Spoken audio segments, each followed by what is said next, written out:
So for my bucket list, I drew a picture of California with all my tasks listed on the picture. And I also made a mini bucket list with each country and the food I want to try. And so all the tasks are color coordinated by which category they're in.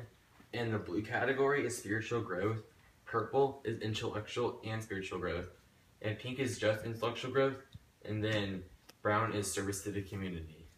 So I'll go over each category one at a time. The first is intellectual and spiritual.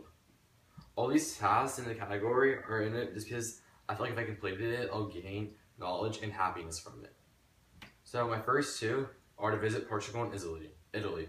My family's from Italy and Portugal, so I'd like to see my roots are from. And then my next one is go to an NBA game.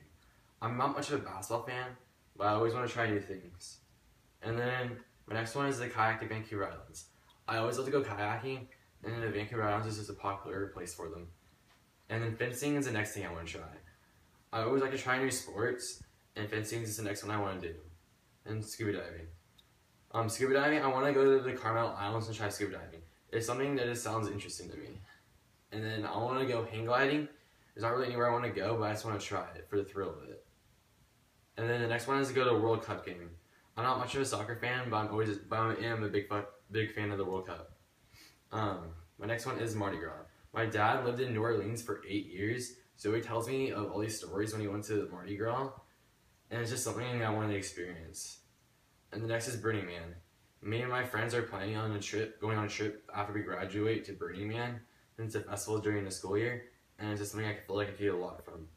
And then next is Alaska. I want to go to Alaska to see all the wildlife and nature, and it's just a place I've always wanted to explore. And same thing with Colorado. I want to fly fish in the Colorado River. It's just a place I've always wanted to fish in since I've been a big fisher my whole life. So next category is spiritual, which basically means it makes me happy. So my first one is an exotic animal. I've always loved to have animals and have pets, but I've always wanted to have like a tiger or something. The next one is to never own another car. I love my car and I want to keep it forever. And then my next one is to one day I want to write my own comic book. I've always loved to read comic books my entire life. And my next one is I want to teach my kid how to play baseball. And then my next one is, in the last of this category, is to get a tattoo. Getting tattoos is just interesting to me always, and that's something I want to do, and I plan on getting one really soon. The next category is service to the community. There's only one task in this, and it's to save 1,000 lives. I want to become a geologist and make the effects of disasters like earthquakes and tsunamis less deadly to underdeveloped areas. The last category is intellectual. So there's only one task in this one also, and it's to see a movie being filmed. I've always been a big fan of movies, and I used to want a career in it, but I didn't think it was very likely. But I feel like if I got into it somehow, then I can make it happen.